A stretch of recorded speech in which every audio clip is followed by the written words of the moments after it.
Now, I believe nga the best weapon that we can have as samantang parts kalibutan in any situations ang atong faith diha sa Ginoo. Dili nimo require og educational degree, resources, dili nimo require og good health. As long as you are able to call upon the name of the Lord by faith, receive nimo ang miracle, ang power sa gahom or gahom sa Dios. Now, for example, sa Old Testament time, sa time nga gihapak og plagues ang Israel sulod sa Egypt, by faith naprotektahan ilang mga livestock, ilang mga hayop, ang mga hayop sa mga Egyptians nangamatay, pero ang mga kahayupan sa mga Israelite protected sila. And giklaim nila na by faith. Another example sa Old Testament, by faith si Elijah, sa time giprove ni Elijah nga mas tinuod o powerful ang God sa Israel, by faith gipaulanan og kalayo sa Ginoo ang altar nga napuno og tubig. And by faith also Moses, sa diyang gilid ang katawhan sa Israel crossing the Red Sea para sa ilang protection, giprovide sa Ginoo ang protection o gihimo pagid silang victorious silang mga kaaway. Wa sila nagkinahanglan ng mga great nga mga armies and soldiers, weapons. By faith giproteksyonan sila sa Ginoo.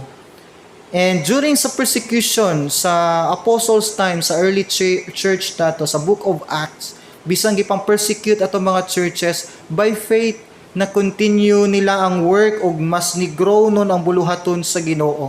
In ana actually ang power sa faith if kay balo lang ta mo gamit ani properly o once ma-apply ni sa atong life.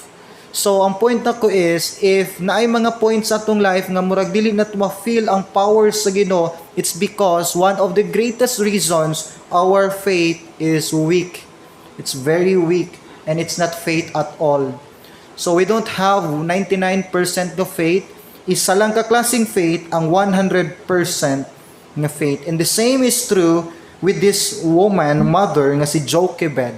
By faith, tanawang gihimo niya sa kang Moses, na proteksyonan niya si Moses, napadako niya ang bata nga si Moses, nahimo pag yung great leader sa Israel, bisan sa darkest moment, dili lang sa life ni Jochebed o kang Moses, even the entire Israelite this time. This was considered as the darkest moment sa history sa Israel. Now, a short background, na ini for how many years, sa dihang dako kayong kagutom sa land sa Middle East, ang mga kaliwat ni Joseph or anak ni Jacob, ay ang mga brothers, uban din ni si Jacob, nisilong sila sa Egypt nangayog pagkaon. Kabalota sa story dinhi si Joseph pod na priso o gi-welcome sila ni Joseph tungod kay mga brothers man silang Joseph. So gisagop sila dito for how many years? Gipapuyo ang mga Israelite sa ilawom sa Egypt, and as long as buhi pa si Joseph, protected sila, na sila ilang kagulingon nga welfare, na sila kagulingon nilang livelihood, na sila ilang kagulingon nga mga benefits sa government sa Egypt, tungod kay second in command si Joseph that time. So nidaghan ang mga Israelite ilawom sa government, sa empire sa Egypt. This time, dili lang king or kingdom ang Egypt, isa ni ka-empire. So sila ang most powerful kingdom, empire sa entire globe sa ilang panahon. So may imagine mo, na dinhi nag-rule si Joseph, provided ang need sa iyang mga kaigsuunan, ang Israelites. So midaghan ang mga Israelite dinhi. And isa sa gifts nga nasa mga Israelite, dali sila managhan. Now, pagkamatay ni Joseph, dinhi niabot ang burden o ang problem sa Israel. Pagkamatay ni Joseph, ang leader nga nipuli ni Joseph against ni Joseph.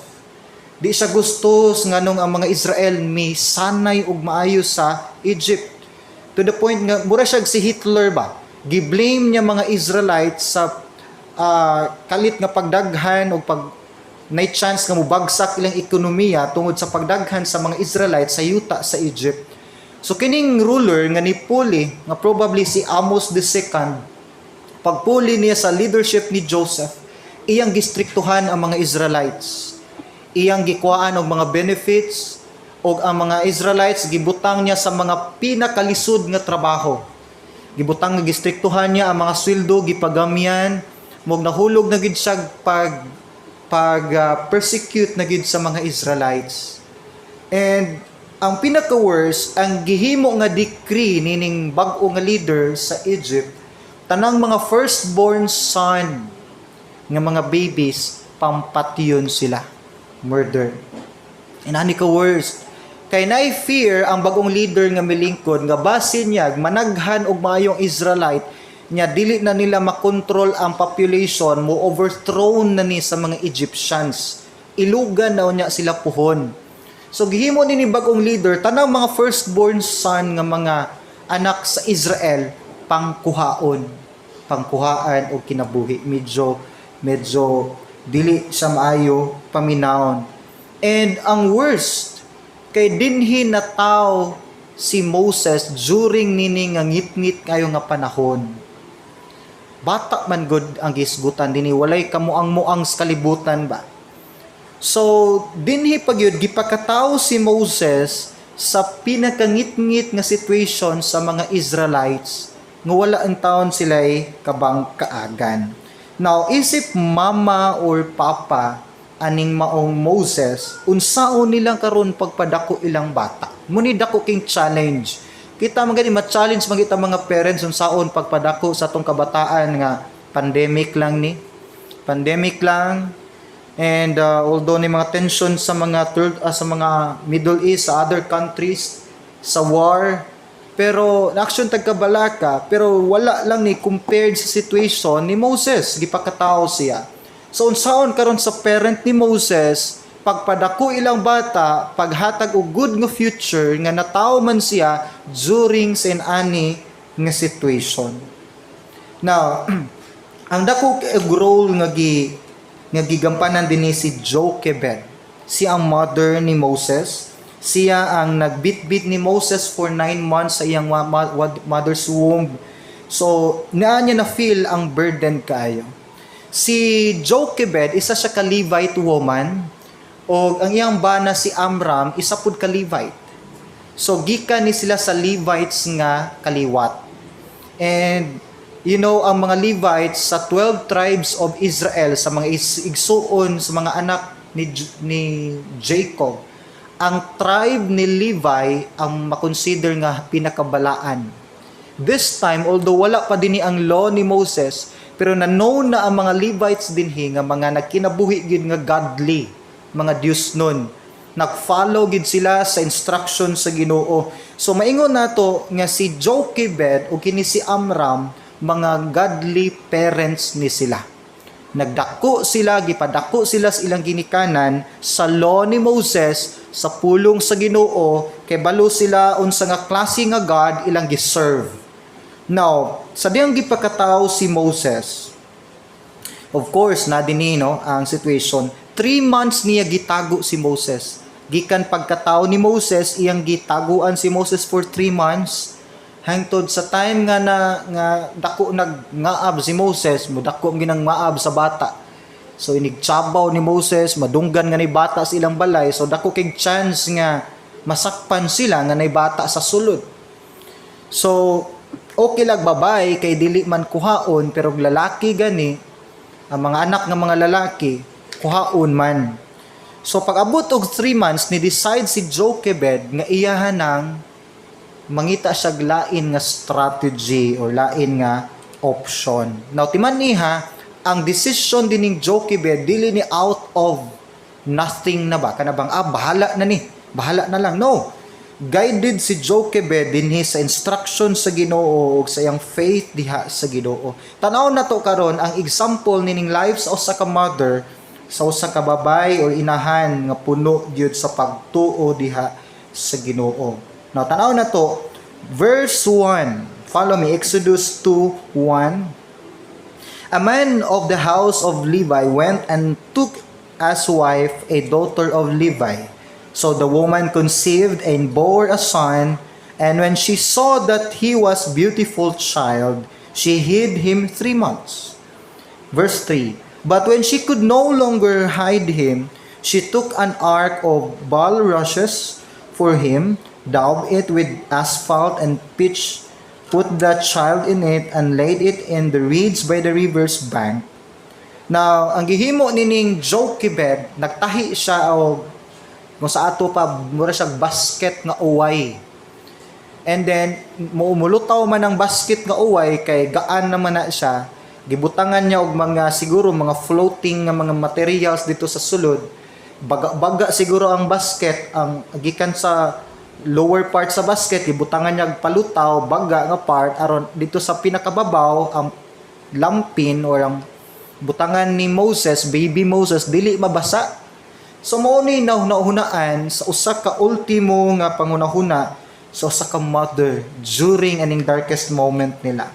Now, verse 4, and his sister stood afar off to know what would be done to him. So, ang gihimo magod-ani niya, iyang gipalutaw sa sapa and probably, mao ni ang Nile River.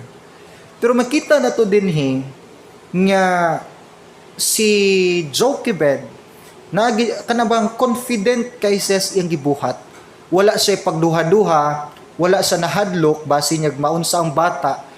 Confident siya na something ba nga source sa iyahang action nga para na dili siya mo action gyud kabalaka.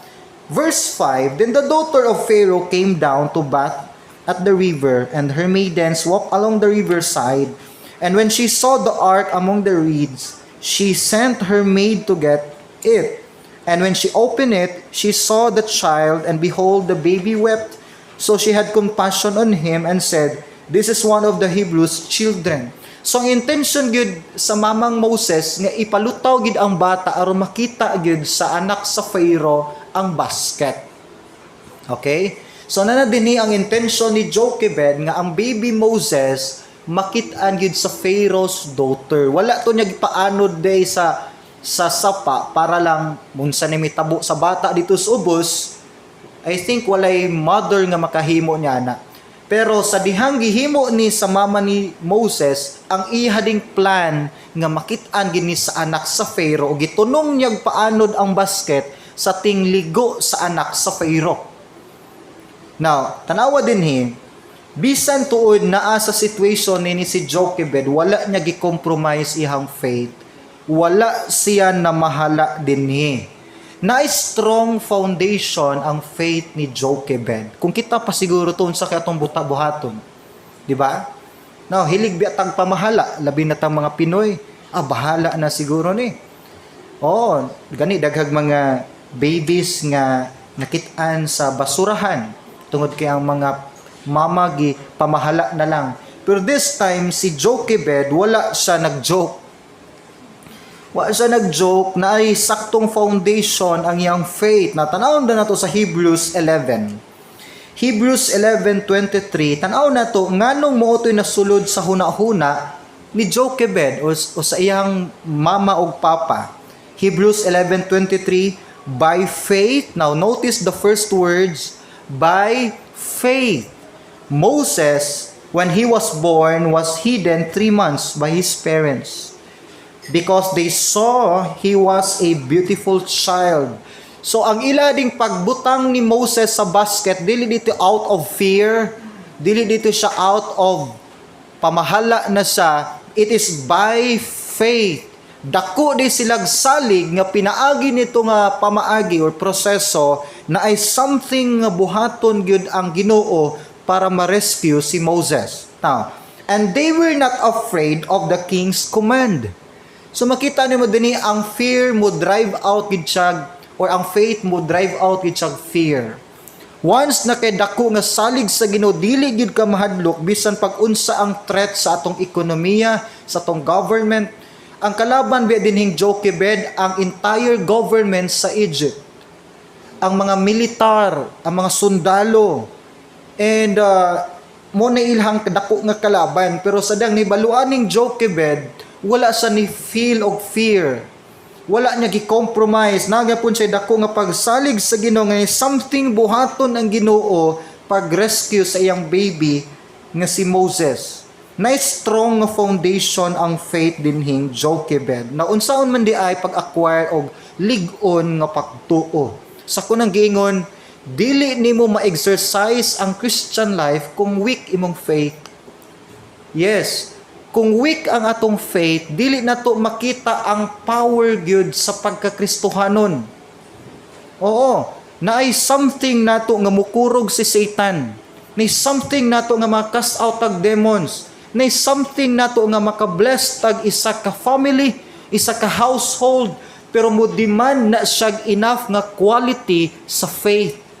So unsaon man nga makabaton tag lig-on nga foundation sa faith. Now, tanaw na to dinhi ang Romans 10:17.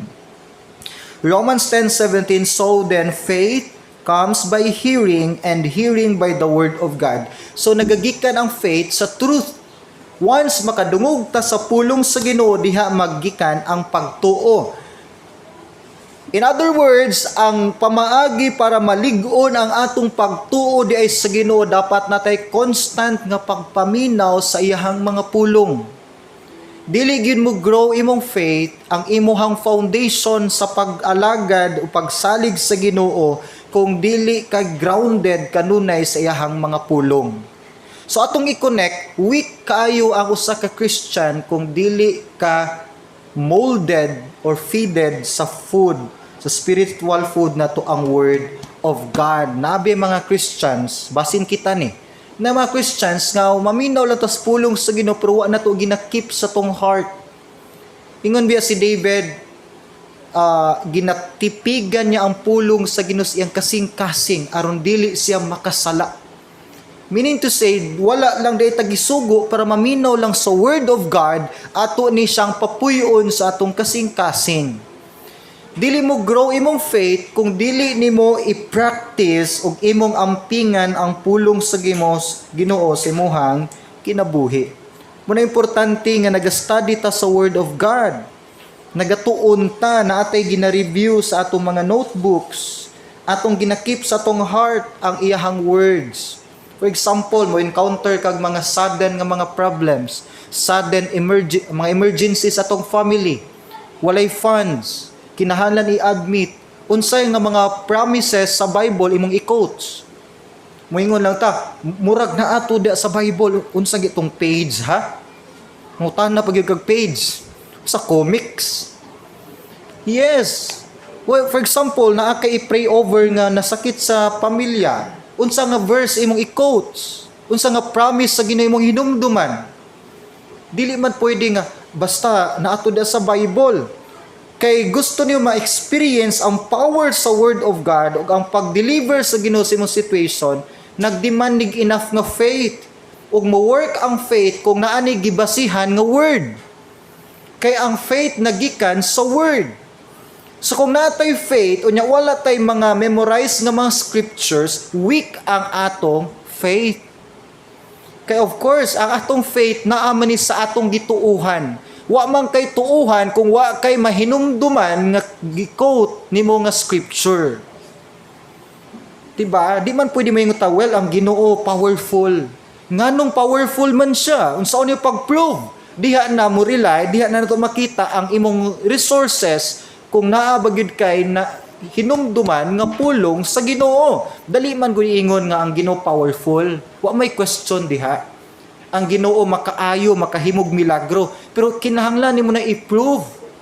Kay kung di nimo na ma-prove sa scriptures, kana nga faith nimo sundog-sundog lang nga faith, dili gina personal nga conviction nimo nga faith. Kana bang experience gyud? And dili ta mag-rely sa mga second-hand testimonies lang nga according ni kuan powerful di king Ginoo no, ako nagsundugon. Mas maayo imong ma-experience ang power gyud sa Ginoo. Munang daghan kaayo bitaw sa atong mga experiences nga di nato makita gid ang power sa Ginoo kay mo work lang ang Ginoo kung naagay faith. Kung walay faith, bisag unsaon nimo hilak-hilak, dili biya ma-attract ang Ginoo sa atong emotion. Hilak-hilak tag pray, pero bisag unsa nimo ka serious imong prayer, bisan pag wala ka natarog sa imong bangko, basta naay faith na nga prayer, it can move mountains. Amen? Now, tanaw na to daw, nganong si Jochebed o kini si Amram, nganong nakaabot sila nini nga klase nga level sa faith. Tanaw na tong promise sa Ginoo. Unsay gikuptan nila nga promise di ay Genesis 15:13 to 14. Na dinhi ang promise sa Ginoo sa Israel gikan pang Abraham. You know what? Ang Israel nagdako o nagkinabuhi sila tungod sa promise lang yun sa Ginoo. Mo gini ilang gikuptan. And pag abot nila Egypt, kay balo na sila si Jochebed, kini si Amram, ug ilang mga forefathers, unsay ilang mahitabo dinhi sa yuta sa Ehipto. Then he said to Abram, mo ni ang promise sa Ginoo kang Abram nga mopoy saad sa Ginoo sa Israel. Know certainly that your descendants will be strangers in a land that is not theirs, and will serve them, and they will afflict them for 100 years. 14, and also the nation whom they will serve I will judge. Afterward they shall come out with great possessions. So mao ni ang saad sa Ginoo kang Abraham. Ingon ang Ginoo kang Abraham, Abraham imong makanakan kuhon, mupuyo ni sa isa ka yuta nga dili ilaha. Ipang torture sila, ipang persecute sila, pero hulat lang mugawas gihapon sila dinhi nga nay bit-bit na nga mga possessions. Ug mao ni gikuptan di ay ni Jochebed ug ni Amram kay balo sila nga for the meantime lang ang persecution nga ilahang na-experience. Yes, for the meantime lang ato ang kalisod. Ato abi nimo once i-undergo tag testing sa Ginoo dili na mo last. Di gid mo last. If itesta sa Ginoo for the meantime lang na siya, walay testing, walay mga storms, walay mga unos nga magdugay. Minutes lang na o pinakataas na ng oras after ana malinaw na pod. And usually mubo ra kayong unos, mubo ra kayong testing nga part, pero mao nay pinaka-importante nga part sa tong life kay during sa testing diha manggawas ang tinuod nga ikaw. Yes. Diha manggawas ang tinuod nga kita. Diha ta maka-examine, uy kagamay din ako pagtuo 20 years namon ko sumaktan og sinimba. Nya mo pa din akong faith. So diha ta makaila sa atong kaugalingon during sa mga darkest moments sa atong life. Be sure to have a strong foundation of your faith. Imong foundation wala naka-attach sa next president nato, naa gyud sa Ginoo. Bisag kinsa pay mudaog sa pagka-presidente or mga offices diya sa government, atong ibutang atong pagsalig sa Ginoo. Wala sa atong mga leaders, bisag kinsay mulingkod diya as long as kay baluta atong foundation nas Ginoo, safe and protected kita. Amen. Kay balo mo ang failure sa tao dili man sa circumstance itself. We fall, we fail, we commit mistakes, dili man sa mga negative circumstances, it is because of our wrong decisions. Kaya usually, if nata sa darkest moment, diha man ta magpataka, nag-decide, diha ta magpanik, diha ta, if dili mao atong decision, then diha ta muani sa mga wrong nato nga mga choices. Now, tanaw na to, giun sa pag-handle dinhi sa mama ni Moses, Exodus 2:7-9. Then his sister said to Pharaoh's daughter, "Shall I go and call a nurse for you from the Hebrew women, that she may nurse the child for you?" So na dinhi pagka naligo dinhi ang princess, ang anak sa Pharaoh, kita nila gituyo gyud pod ni Jochebed og paanod ang basket dito, duol-duol sa giliguan sa princess. So pagkakita sa princess nga naay kay ilahang mangong river sa ona, di man para sa river na to karon nga basurahan og naong. Kita kung sa ato patong naon, uy grabe ni matawhan na basig basket di panglabay na lang gyud. No kay ang nauna da sa river dato karon basurahan man. Pero sa ilang time nakita sila basket na naglutaw, uy, nay something gyud nga interesting ani kay unusual sa isa ka river palutawan og basket. Now, ingon din ang princess sa iyang mga maids, iyang princess sa daghang mga maids, kuha agud ang basket. So pagtanaw nila sa basket, pag abli, cute man kaayong ngaab ni Moses. Di ba kining bata mo tsabaw cute kayo. Pero kada bitaw mga dagko na mo tsabaw, lain kignaw murag dinosaur mo hilak. Pero kini mga bata patsabawa bahag unsa ka sakit sa tingog, cute gyud gihapon na sila tan-awon, no? Murag mga baby dinosaurs. Now, pagkakita sa princess nga cute kayo si Moses, na-identify dayon niya nga Hebrew child. Hebrew. Kay balo dayon ang princess nga gipaanod to nga baby tungod lagi sa decree nga pangpatyon ang mga anak nga mga lalaki. So ingon din tong maid nga unsa man madam or ma'am kana mangita kog mo nurse sa baby nga isapod ka Jew. So maropod kaayo si Moses, ang mama ni Moses, makita nimo dinhi ang wisdom sa mama ni Moses nga wa lang siya nagpamahala. Iyang gilili didto. Then pagkabalo niya nga gidawat sa princess ang Hebrew child, nang-apply dayon si Jochebed nga mahimong nurse sa baby nga si Moses. Nuktok din siya. Ayo, nakinahanglan mo ka na. Specific pa yun. Nakinahanglan mo ka na mo bantay bata, kada bitong bata, labi nakikitaan sa basket. Kanang pwede kayo kustanan. Inanaon na itong storya ba? So din man na-hire dayon si Jochebed. Grabe no, planado kayo ni Jochebed ang situation, naagi wisdom sa Ginoo. You know, ang tinuod na to nga faith sa Ginoo, muni mo hatag na to wisdom. So na-hire si Jochebed, kinsay mag-expect nga ang baby noon nga nahadlok siya basin patyon, basin kuhaon lang nga walay kabangkaagan, iya pa nung gipadako, napa say sweldo. Oh. Nabagoy mama giswelduhan sa pagpadako sa iyang anak. Wala. Sweldado pagid siya, naapagid si Jochebed sa right hand mismo sa princess. So dako ginagsweldo. Dako magisweldo mga tanod sa barangay ra. Samot na naadyo ka sa palasyo, right hand ka sa princess.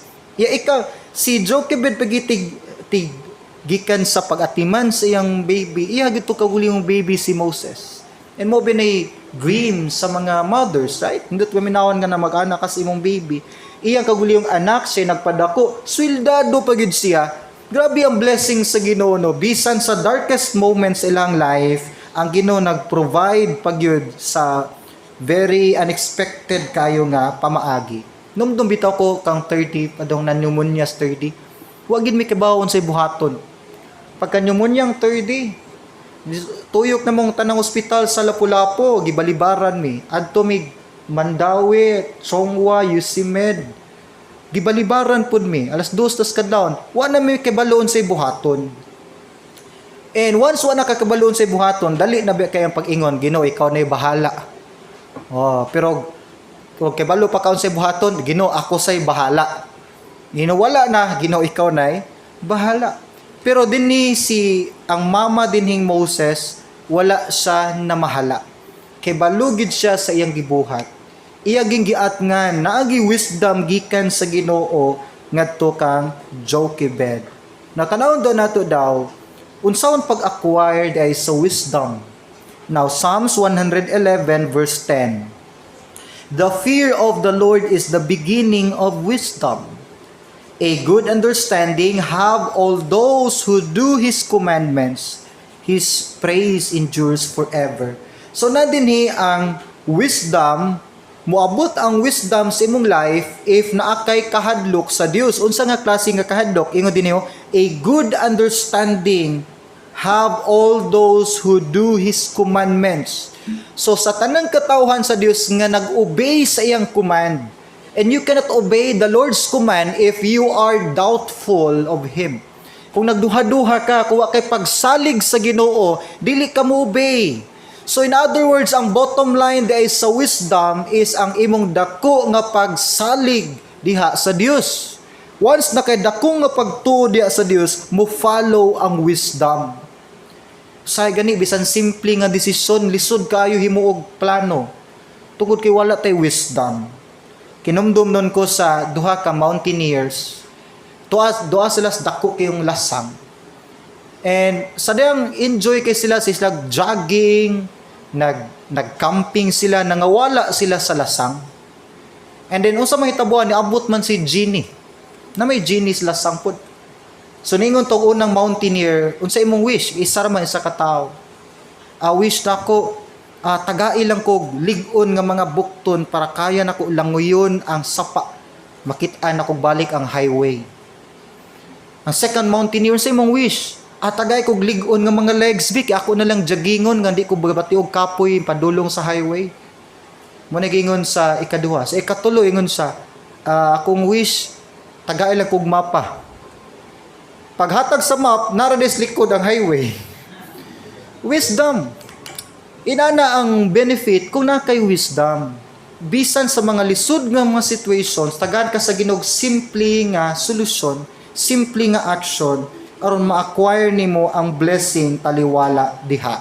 Muni gingon sa Proverbs 3:6. In all your ways acknowledge God, and He shall direct thy path. So in all your ways acknowledge Him.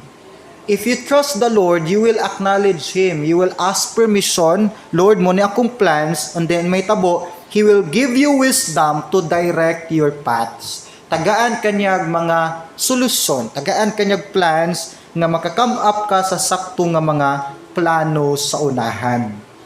Now, the third thing Jochebed did was, or the Lord did to Jochebed, gitagaan sa Ginoo reward ang faith ni Jochebed. Yes, ang Ginoo gitawag siyang rewarder sa atong faith. Iyang gitagaan og reward, ganti ang pagtuo ni Jochebed. In what way? Now, dako na kayong blessing sa dihang gigrant sa Ginoo nga si Jochebed ang mag-nurse iyang kagulingon nga baby. Nga di na niya kinahanglan itago-tago si Moses, di na niya kinahanglan mamakak pa sa iyang balay nga walay bata didto. Bit-bit pa niya si Moses, iyang gipadako si Moses, lami pag yung pagkaon. Imagine mo no, awang verse 10, Exodus 2, verse 10, and the child grew, and she brought him to Pharaoh's daughter, and he became her son. So she called his name Moses, saying, because I drew him out of the water. Nahimong adopted son din is Moses. Grabe ang blessing sa Ginoo. Grabe ang pag-bless sa Ginoo, di lang kang Jochebed, even kang Moses. Tanawa ha, nahimong adopted son si Moses, kabalo mo unsay benefit ana. This time, walay firstborn son pa si Pharaoh. Ang first child ni Pharaoh usa ka babae, kining daughter niya, kining princess. So next ni princess si Moses, si baby Moses. So kung imong hunahunaon, si Moses ang sumusunod nga king sa entire land or empire sa Egypt. Mo ni title nga naghulat ni Moses. Kay adopted son man siya, siya ang legally gyud nga sumusunod sa throne. Hindi man pwede ang babae.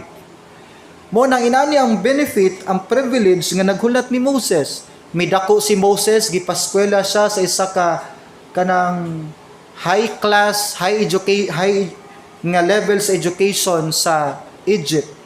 Kuya king background si Moses yung education. Mo na bitaw nga pagka mo na di pud basta-basta ang leadership ni Moses. Kaya ato na ilang ni Moses, mitakas siya sa Midian, nagdako sa didto 40 years, nibalik siyang tigulang na sa Egypt, iyang lead ang Israelite. Pero behind ang educational background ni Moses, lig-on kay tanan. Nasa na-educate sa pinaka-powerful nga nation ana nga time, ang Egypt. Munang swito si Moses diha. And kay baluta sa story nga sa kasuko ni Moses, iyang nadipinsaan ng isa ka Israelite, iyang na patay itong isa ka Egyptian sa wa niya na control nga emotion, mutong nilaya siya dito sa nagpuyo sa Midian for 40 years.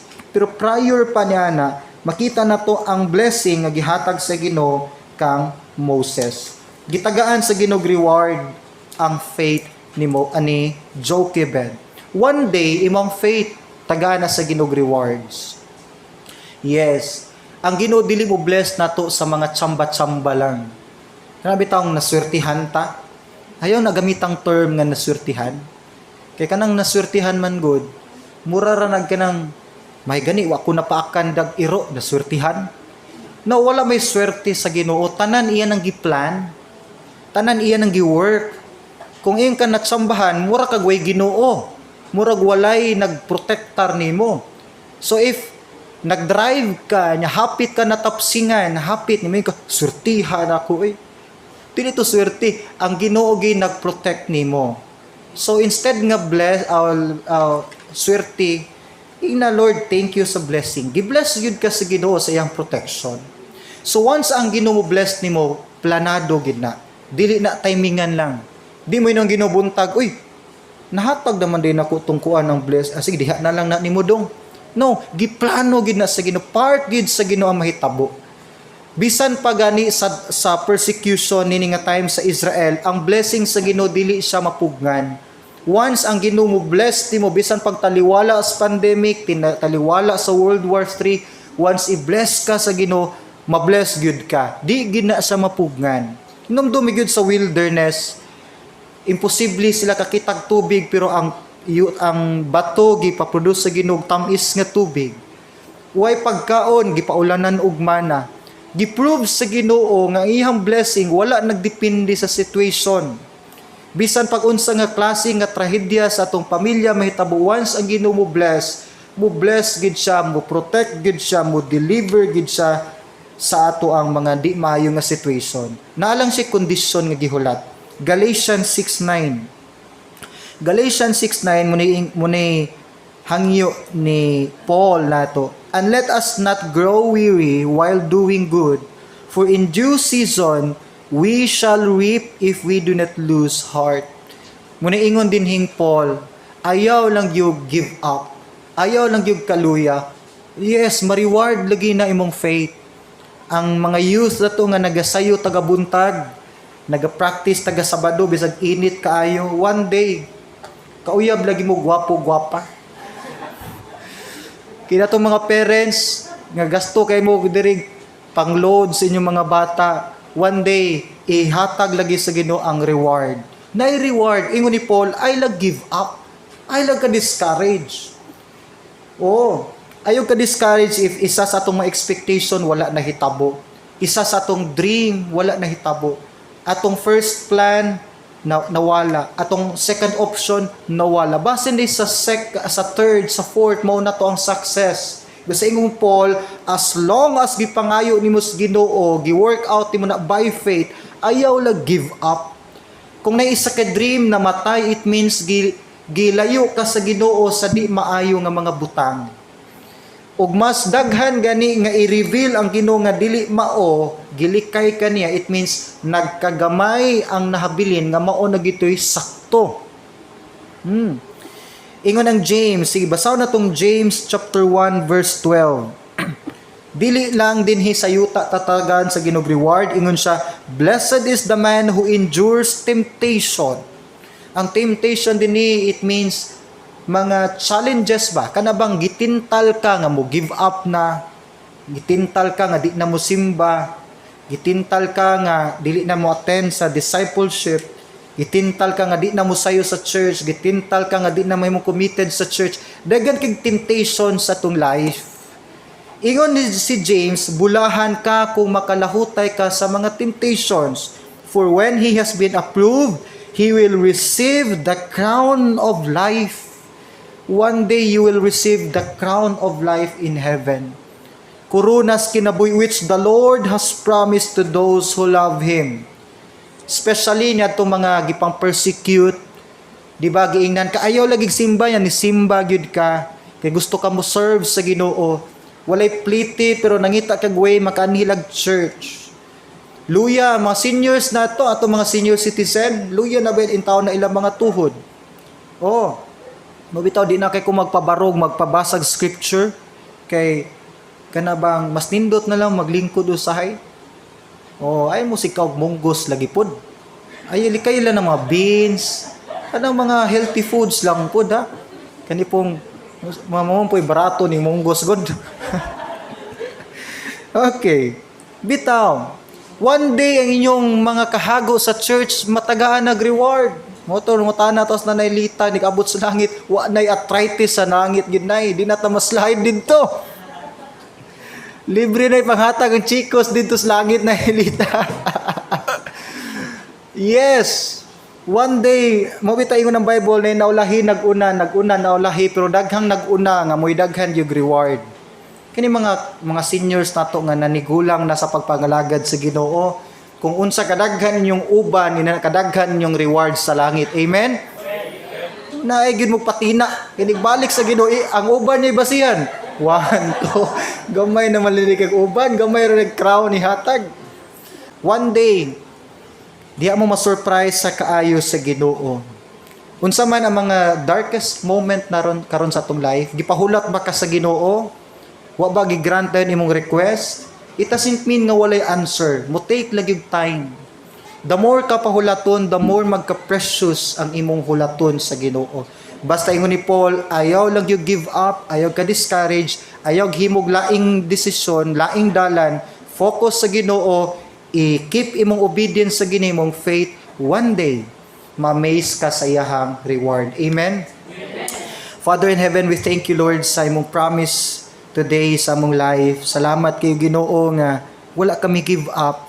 Bisan, Lord, sa mga times nga hapit na mi, Lord, pero still you are keep on reminding us that there's a better future, Lord, na ay mas nindot, Lord, nga ugma nga naghulat namo sa tanang mulahutay nini nga lumba, Lord, sa Kristohanong lumba. Pray na mo, Lord, ikaw maga-increase pa sa mong faith nga mahimo unta ming Jochebed nini nga generation. Mahimo unta ming Amram, Lord, nini nga henerasyon. I-strengthen, Lord, among faith, strengthen, Lord, among commitment, among obedience, Ginoo, nga dili unta mi, Lord, mo give up unsa man ang mga challenges. Unta, Lord, hangtod mo balik si Christ, maabtan og maabtan mi niyang faithful, Ginoo, nga nangalagad diha kanimo.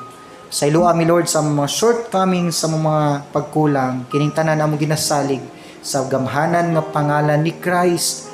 Amen o Amen.